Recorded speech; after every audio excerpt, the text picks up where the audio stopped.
Oke, dua kabar mantap kali ini. Yang pertama, datang dari pejabat atau orang kuat penting Rusia, bos, yaitu Mr. Nikolai Patrushev. Beliau adalah seorang penasihat Presiden Federasi Rusia untuk kebijakan keamanan nasional dan maritim.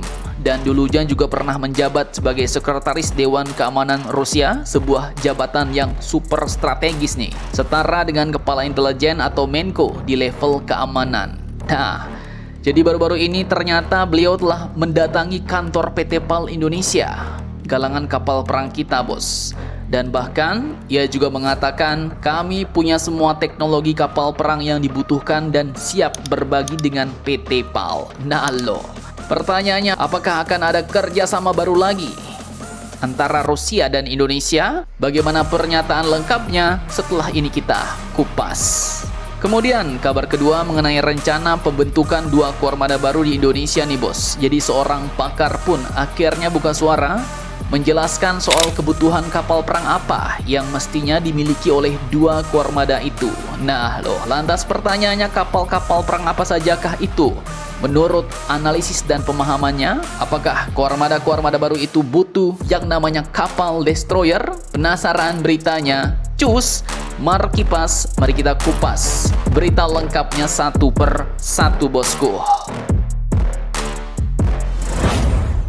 Oke, kabar yang pertama nih, bos. Jadi perusahaan galangan kapal kebanggaan kita Indonesia, PT PAL, baru-baru ini telah kedatangan tamu super penting nih dari Rusia. Tepatnya dari delegasi Dewan Maritim Federasi Rusia yang dipimpin langsung oleh penasihat Presiden Rusia, yaitu Mr. Patrushev Nikolai, di kantor PT PAL pada Rabu 5 November kemarin. Nah, terkait hal ini, Direktur Utama PT PAL yaitu Bapak Kharoddin Djenot mengatakan bahwa pertemuan ini menjadi momentum penting untuk memperluas kerjasama strategis di bidang pengembangan industri maritim, konektivitas, dan transfer teknologi pertahanan.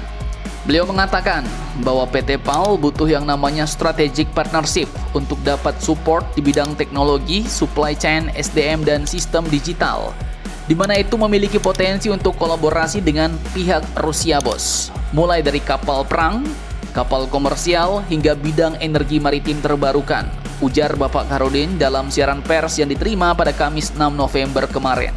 Nah, lanjut dalam forum tersebut, kedua pihak pun ternyata juga membahas peluang strategis nih dalam pengembangan pembangkit listrik tenaga nuklir atau PLTN dengan melibatkan Rosatom, perusahaan nuklir terkemuka asal Raski Rusia.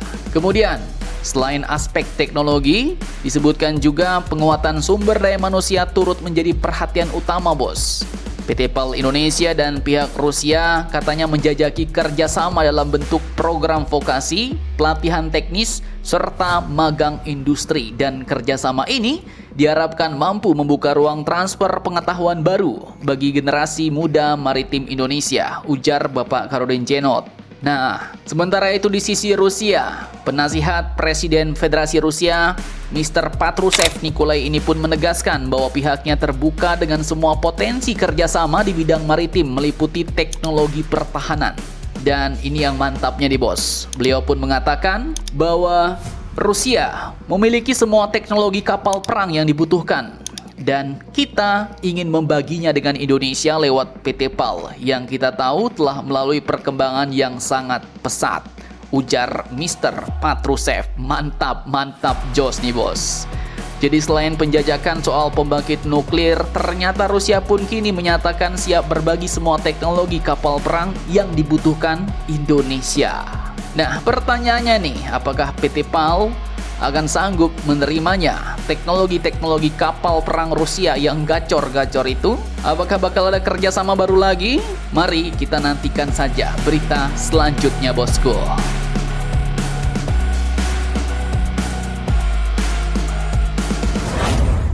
Oke, lanjut kabar kedua. Jadi terkait pembentukan Kormada baru di wilayah Kaltim dan juga Ambon nih, bos. Baru-baru ini seorang pengamat pertahanan, yaitu Kak Rene Prihandoko, analis utama untuk politik dan keamanan dari Laboratorium Indonesia 2045 atau Lab 45. Beliau mengatakan bahwa untuk di wilayah Kalimantan Timur, wilayah ini bakal jadi front laut yang penuh tantangan, bos.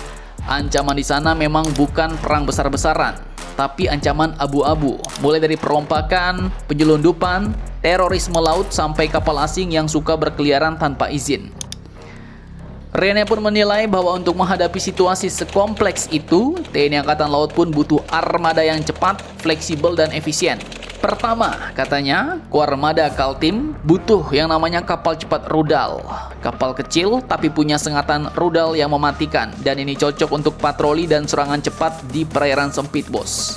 Kemudian yang kedua, katanya Kuarmada Kaltim juga butuh korvet ringan. Kapal serbaguna yang kuat di laut terbuka tapi tetap gesit menjaga choke point seperti Selat Makassar. Lalu juga kapal patroli cepat yang bisa menjaga garis pantai dari penyelundupan dan pencurian ikan.